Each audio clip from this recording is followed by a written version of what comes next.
I can't be fully independent, there's no label who can drop me. Y'all been starting rumors, let me help you with some. Yeah, y'all can't cancel me, my life is scandal free. There ain't no sponsors taking losses cause the brand is me. My hands are clean, my family and my fans agree. Y'all can't cancel me for facts because you're mad and weak.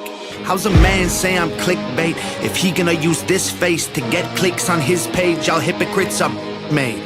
But I ain't tripping about these bullies, it ain't 6th grade. Go ahead and diss me trying to sell a couple mixtapes. I am not playing it safe, I said what I said, it is what it is. I don't care if you mad at me, okay? Go ahead and change the channel. Don't waste your time trying to cancel me, okay? They love me cause they know that I'm it. Say what you want, I guess it is what it is. Haters can talk, but they can't cancel the kid.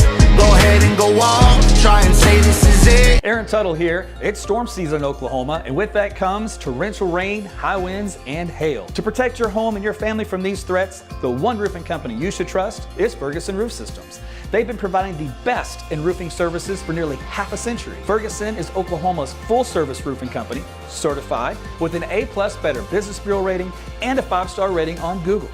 And with Ferguson now offering Class 4 impact-resistant shingles, now is the time to trust them with your home's roof. Get started today at FergusonRoofSystems.com.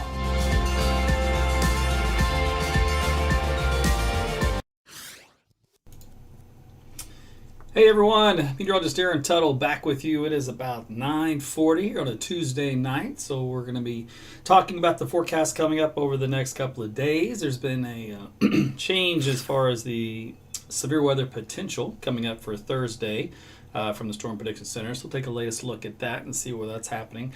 And to see if there's any storms out there tonight that's going to cause any trouble or maybe your morning drive. So thanks for joining me and tuning in, liking and sharing this video. Also be sure to subscribe to whatever channel you're watching on. If it's Facebook or YouTube or Twitter, just make sure you tap the bell to get notified when I do go live.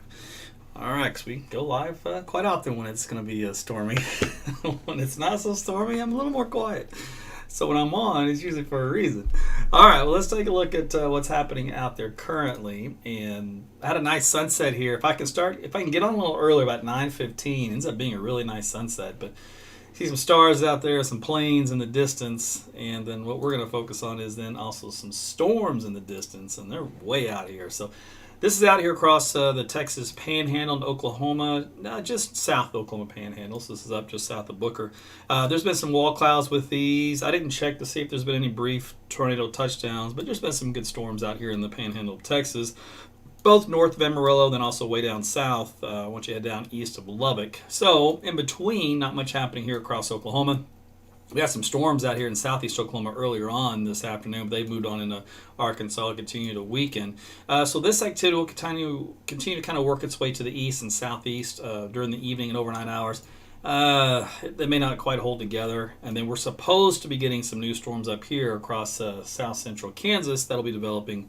So we'll see. So far, the activity has not at all materialized what all the models had indicated. So it's coming really one of those quiet storm evenings so far.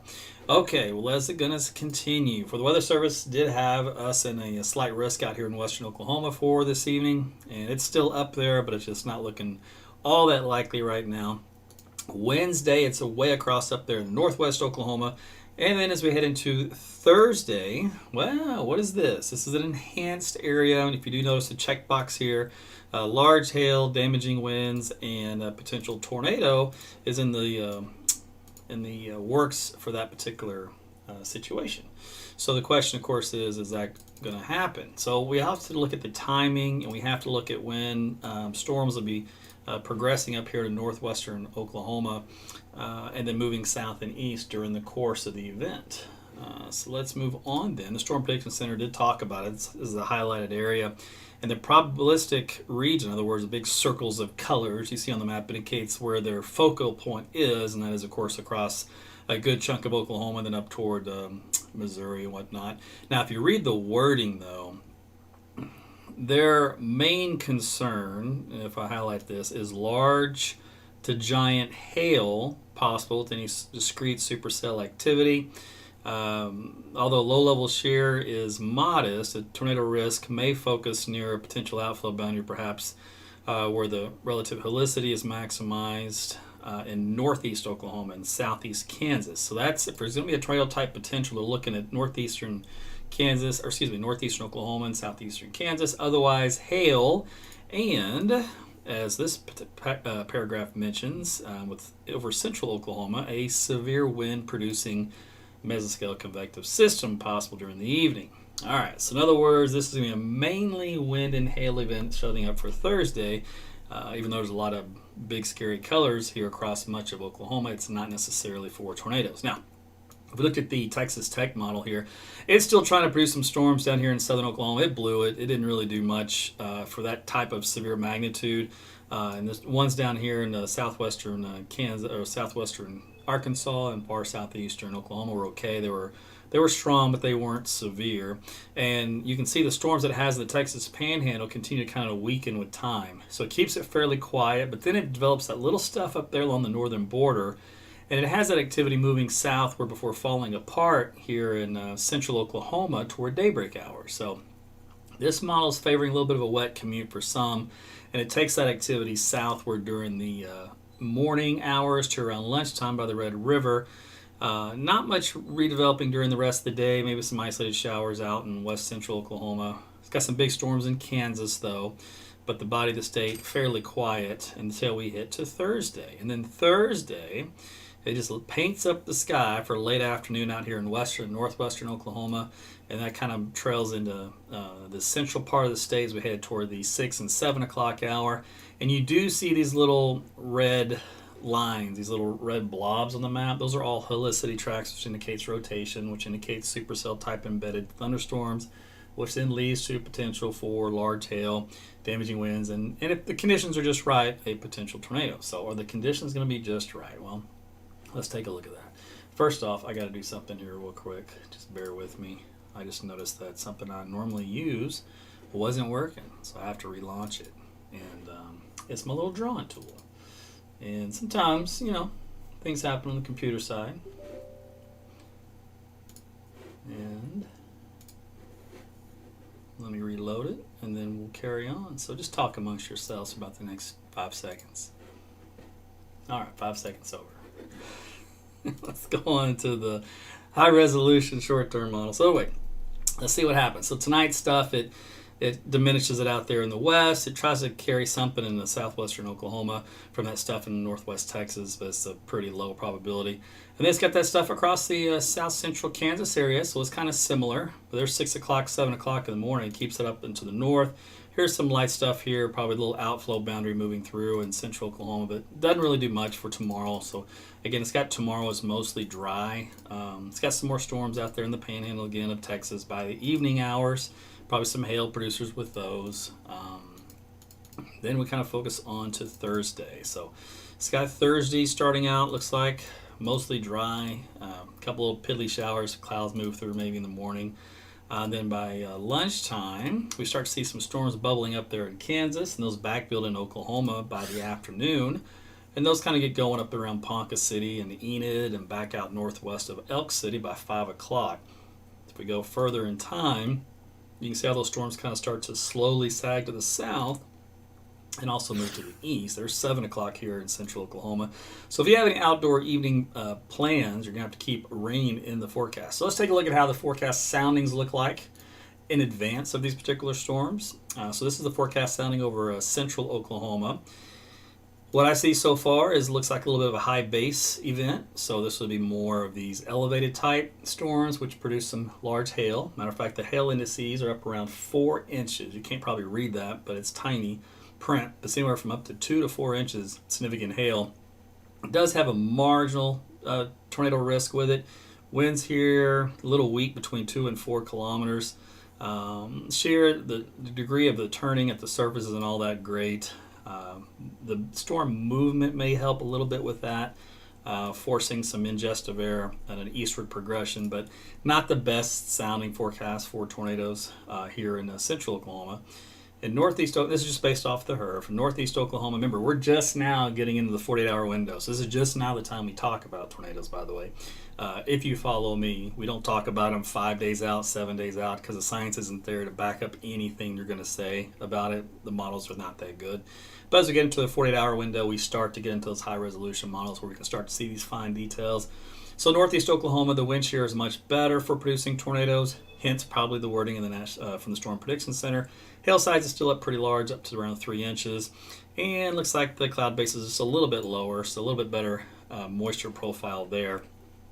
And this is during the late afternoon, early evening hours. So kind of keep a heads up if you live around the Tulsa area and points up into probably southwestern Missouri for the risk of this event. Now, this is just the HER. We'll take a look at the NAM, and we'll see how it looks and see if it kind of matches the idea, which it should, because that's been the trend here. It's got some stuff tomorrow morning in central Oklahoma. So there's these weak transient signals, guys, a little bit of rain in central Oklahoma tomorrow morning. Otherwise, it's got tomorrow, again, quiet with the exception up there in the western areas into the Texas Panhandle. It does bring some of that stuff, though, into western Oklahoma by the evening hours. That's debatable. We'll see. Let's see. That moves on off. So we head into, let's go Thursday. A few clouds and maybe sprinkles in the morning. And then as we head into Thursday, there's a midday. It's already trying to fire stuff off the front. Having a tough time with it, though. And it's waiting for more heat and instability. So that starts to get going probably by 5 o'clock. And so there's you're starting to get some bubble up of some storms out along that boundary, even out ahead of it. So here's 6 o'clock. So this 6 o'clock hour is a lot different than the HER model. Remember, the HER was gung-ho with storms everywhere. The NAM is not so much. Let's see. The forecast sounding up here in northern Oklahoma.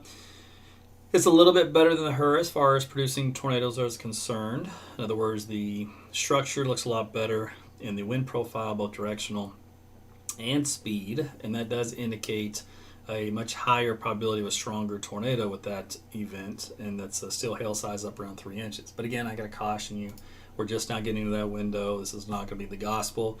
And I do know over time the NAM likes to overplay the shear part of the forecast, whereas the HER likes to underplay it. So the truth lies somewhere in the middle. So you kind of have to blend the extremes, and you get the good middle average. As we head into 8 o'clock, you can see the storms continue pretty strong up here in north central Oklahoma. So the storm signal's there if you live across the northern third of the state, all right, as far as some good stuff for late afternoon and evening. Southwest Oklahoma looks like we got a band moving on in your neck of the woods for the evening hours. There's 9 o'clock. It kind of congeals across central Oklahoma and then kind of moves east and more of a squall line type appearance through Tulsa and down south into southeast Oklahoma. There's a midnight hour. It's kind of falling apart pretty quickly. So its signal is more of a daytime with slow weakening during the evening hours.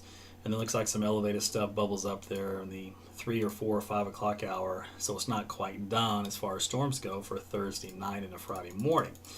All right, so let me back up here just a little bit. We'll look at the forecast sounding for this mess coming into northeast Oklahoma and see. So the shear looks pretty similar to north central Oklahoma. Let me take a look down here southwest. Let me back this up an hour. I'm just going to pick a spot down here along the Red River. So the directional shear is not there. It's more southerly at all levels up to about looks like 2 kilometers, almost 3 kilometers. Very little turning with height, and the cloud bases are very high. So just a damaging wind and hail threat down there with this cluster in southwest Oklahoma, the way it looks right now. All right, knock on wood. But right now, the main potential shear signatures for any potential tornado activity is going to be across northern and northeastern Oklahoma so far as it looks for now. That does not include the Oklahoma City metro area, but it could include the Tulsa metro area. So there you go. This is like a good just wind and hail event for us. If I do look at the wind gusts, just curious, see how well the model seems to think that potential is there for damaging winds. Okay, so anytime you see bright yellow, those are winds up in excess of 40 to 50 miles per hour. And then when it gets to the brown, you can get even higher winds than that. So here's 8 p.m. Thursday, for example. So there's your what the model is forecasting based off of the instability, the Cape values, and the downdraft component. So it's saying, hey, we could probably have winds around 63 miles per hour up here. Down here in northwest Texas, there's a 72 mile per hour wind, so some big winds down there as well. This is all Thursday evening. Here in Oklahoma City, some of these storms, there's some winds up around 58. So those are, you have to have a wind, by the way, of 58 miles per hour to categorize that as a severe thunderstorm. So it's either that, or it's 1-inch size hail, or of course the tornado. All three of those can make a storm severe. Hence you get the warning, and the warning is dependent upon what the threat is. All right, so let's see, a little pocket of wind there left over at midnight, about 58 miles per hour. So here in central Oklahoma, if you were just to go off just the NAM, it's not as big of a deal as it is across north or maybe even far southwest Oklahoma. So we'll see if that all plays out. This is just a representation of what could happen. It's not, like I said, the gospel of what will happen. It's usually the truth lies somewhere in the middle. I'll look at the HER and we'll see what it's doing with the winds as well. And then I want to look at the hail. All right, so we'll see what kind of hail sizes we're talking about. Now the HER is a little different. What time is that? Interesting. Okay, so the HER had some storms that decayed and moved in Wednesday night into central Oklahoma. All right, so in other words, the storms themselves really weren't holding together, but the wind carried with decaying storms, which can sometimes happen, is up around 60 miles per hour. So it's an interesting animation showing up with winds that could approach 60 miles an hour here in the metro around 4 o'clock in the morning on Thursday. Now, a lot of times you get a little protective layer aloft which prevents that wind from transferring all the way down to the surface, but you could get some gusty winds out of that decaying mess. And then there's the Thursday 6 p.m. time slot indicate there's a little patch of wind up around 60 here along this leading edge of the line. And then let's see, it stops here at 7, but here's some wind way down here in Texas up around 65. So kind of similar to the NAM as far as the idea is concerned. Pockets of wind up north and also pockets of wind down south. All right, let's do the hail. We'll do this guy first, and then we'll look at the HER output of the hail. So let's just going to jump into Thursday since that's our biggest threat for the big stuff. I'm going to open this up so you can see the big whites of its eyes. All right, so where we've got these little orange to yellow to orange areas on the scale, that's up around 2 to 2.5 to maybe 3 inches in diameter. So the model's liking the idea of big hail up to 3 inches in these little pockets where the storms are the most intense. This is based off the tech model. And then, let's see, by the way, temperature-wise, before I get to the other model with the hail, 80s next couple of days, and then 70s after that. Overnight lows still hugging close to 60 or so. So, man, my Bermuda grass is loving it. And I put out a lot of fertilizer, so it's nice and green and happy, filling all the holes. So I lost 2 trees during the winter storm, so I had to replant some grass in the big barren dirt area. But anyway, it's all right. Let's do this. We're just going to do this on the fly because I have not pulled this up in prior because I was busy. All right. Oh, it's the wrong one. Where am I? This one.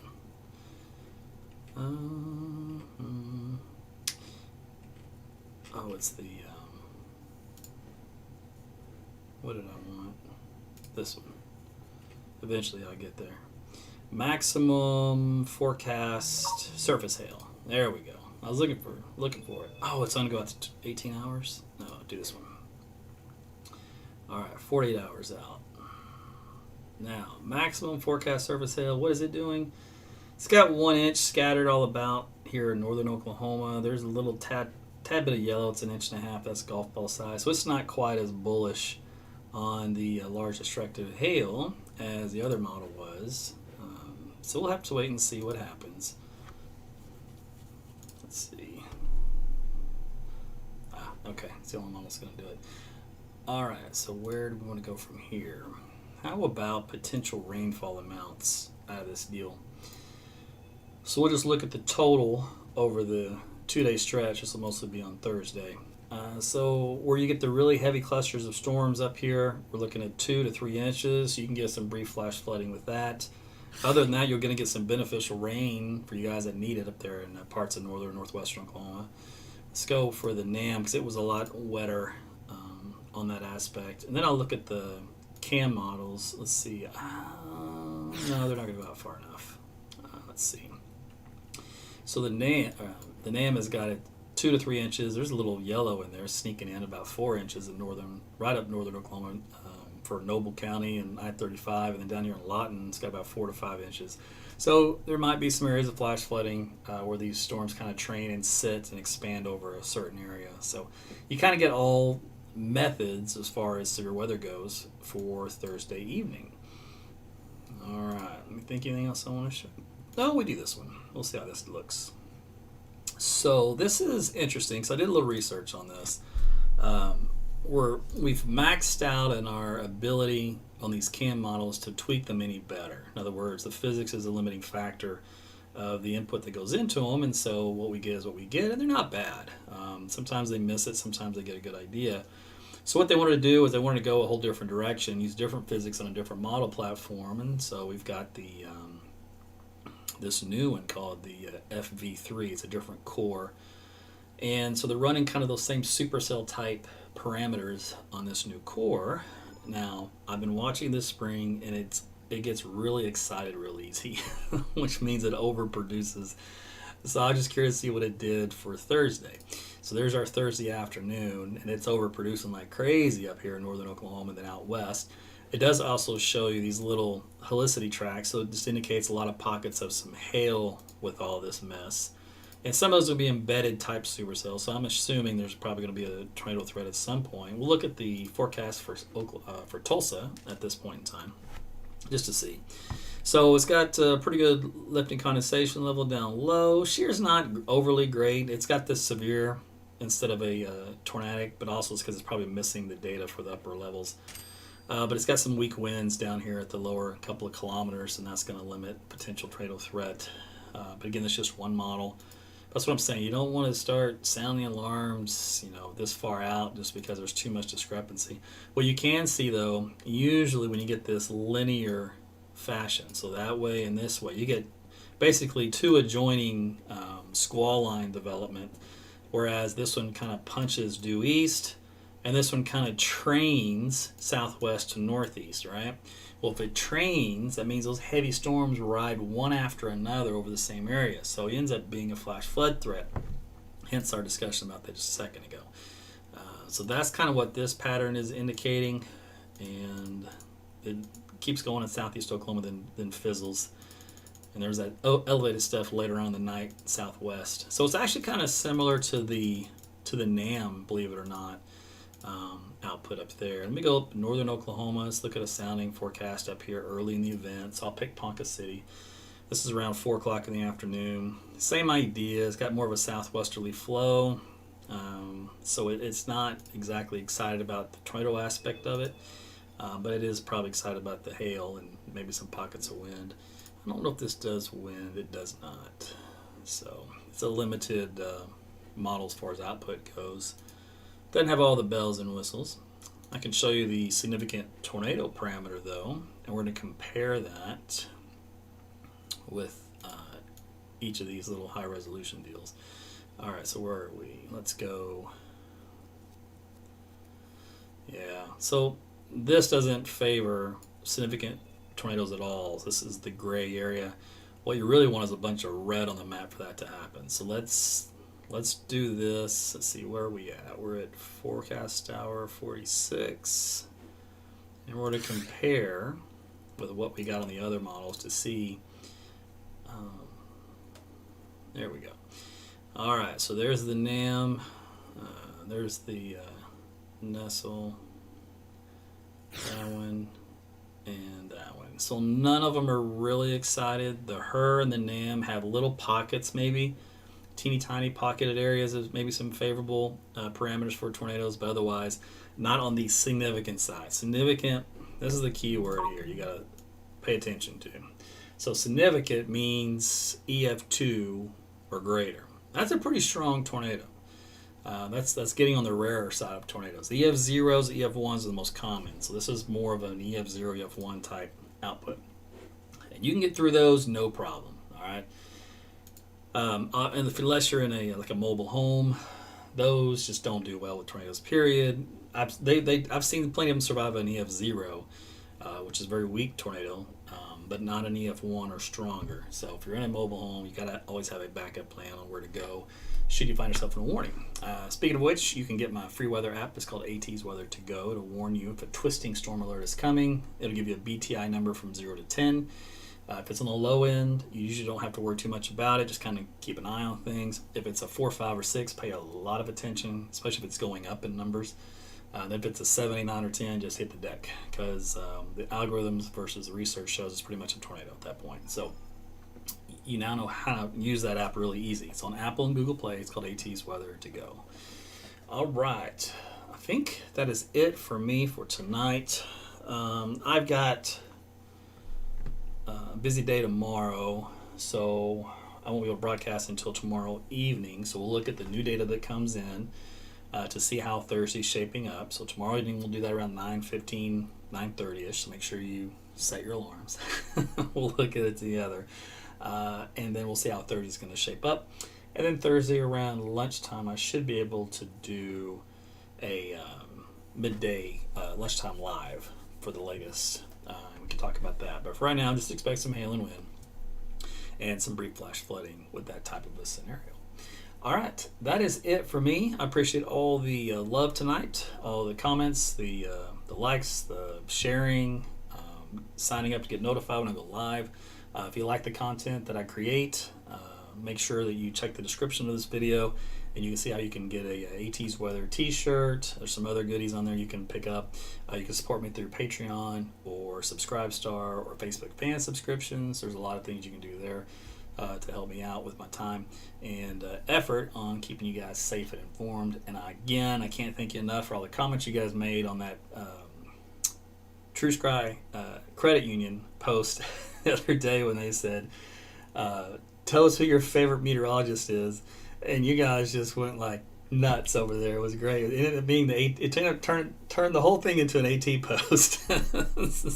People were like, what is the deal? But that's good, because what you guys did is inadvertently told a bunch of people who may not have been following me to say, hey, who is this guy? I'm going to go check him out. So then they can come here and get all the science explanation about what's going on behind the scenes without all the scare tactics and the clown show and all that to go with it. So you're doing good just by putting out your honest feedback and opinion on that. That's helpful. All right, with that said, I'm going to get out of here. But you guys have a great night tonight, and we shall talk again tomorrow evening. All right, sleep well, everybody.